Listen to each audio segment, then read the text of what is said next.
José Riga, lors de votre dernière interview, nous nous trouvions à Esch-sur-Alzette. Depuis, il s'est passé pas mal de choses, avec notamment un stage du côté de la Bresse. Ça s'est passé comment? Très bien, très bien. Beaucoup d'applications de la part des joueurs, beaucoup de travail. Seule la météo n'était pas au rendez-vous, mais c'était un moindre mal. Les installations étaient excellentes à tout point de vue, que ce soit le confort, le calme, la nourriture et le terrain mis à disposition, tout pareil. Donc voilà, ça s'est très très bien passé et on a pu faire ce qu'on voulait faire sans avoir de problème. Pour la cohésion d'un groupe, c'est un rendez-vous important. Bah oui, évidemment, c'est pour ça qu'on le fait notamment, hein, c'est pour pouvoir vivre quelques jours ensemble, du matin au soir, partager les entraînements bien sûr, partager les repas, notamment on a eu un team building également parce que l'endroit est magnifique, il s'y prête vraiment très bien, donc c'est pour ça que c'est fait, un stage, c'est pour bien bosser et comme vous dites, pour augmenter la cohésion dans le groupe. Alors, il n'y avait pas de match amical à la Bresse, mais bien sur le retour, c'était samedi face à Virton. Une défaite 2-1, mais je me doute que pour vous, le score est anecdotique. Bon, ce n'est jamais complètement anecdotique. Voilà, on joue toujours un match pour essayer d'avoir le meilleur résultat, mais il est clair qu'il faut aller au-delà du résultat et il faut essayer de voir les vrais enseignements qu'on peut tirer d'une partie amicale contre une équipe qui va évoluer à un échelon supérieur, qui avait une série de tests et de joueurs qui venaient de signer, qui avaient forcément envie de se mettre en évidence. Je pense qu'on a fait... On a rivalisé, ça c'est certain, on a même fait mieux par moment. Il y a eu des opportunités de chaque côté, disons qu'ils ont été plus efficaces. Mais dans le contenu, encore une fois, il y avait beaucoup de cohésion, de cohérence. Et donc voilà, satisfait quand même malgré le résultat. On notera les retours de deux joueurs importants, en tout cas sur le terrain en amical, à savoir Arthur Kremer et Jonathan Lejar. Oui, c'est vrai que c'est important. Notre gardien a vécu une période très noire pendant la saison passée, bien entendu, et notamment à l'entrée de cette saison, avec 2 blessures consécutives qui l'ont écarté des terrains. Donc voilà, il doit reprendre ses marques. Le poste de gardien est un poste où on a besoin de confiance, on a besoin de ressentir, je dirais, le contexte d'un vrai match de compétition.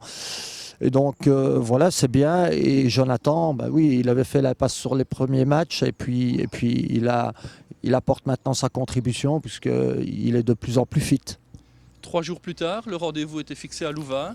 Une nouvelle joute amicale, une défaite 5-2, mais face à une équipe de division A1. Oui, on savait forcément que l'adversaire, mais c'est ce qu'on cherche. On est toujours dans la progression et dans la difficulté croissante. Et donc voilà, on a pris l'opportunité de jouer contre une équipe très compétitive puisqu'il s'agissait du reste du noyau de l'équipe A qui n'avait pas presté le week-end.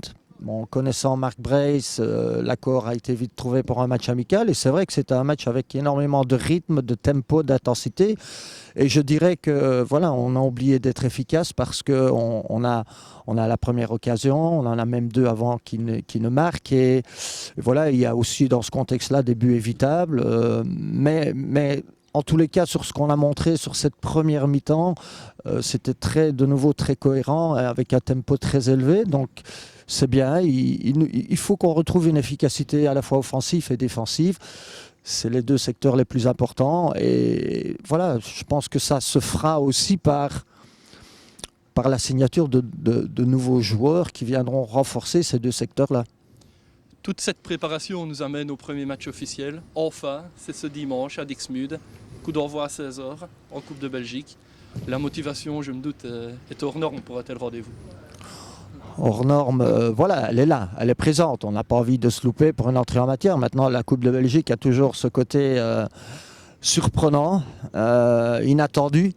C'est jamais évident parce qu'on sait la motivation aussi de l'adversaire, forcément, qui rencontre un adversaire de division supérieure. Maintenant, voilà, le déplacement est très long, mais on va se préparer pour bien négocier ce premier rendez-vous. Voilà, ça fait partie de notre job. Que connaissez-vous de cette équipe de PA? Rien. Au moins, c'est clair. Non, rien. Mais bon, peu importe. Je pense que voilà, on va là avec de l'ambition, on va là avec l'envie de faire un match plein et forcément de passer ce tour de Coupe de Belgique. Après, je veux dire, ce que l'adversaire va nous offrir comme opposition, on le verra sur le terrain le jour J. On précisera qu'au tour suivant, en cas de victoire de Viseu et également de Richel, on pourra avoir un sacré derby ici dans la Cité de Loin. Oui, en effet, il y a un stade bien garni, donc oui, ce serait bien, c'est évident. Je leur souhaite d'ailleurs de passer, comme je nous le souhaite aussi. On le verra dimanche. On vous souhaite en tout cas bonne chance pour ce dimanche. Merci bien.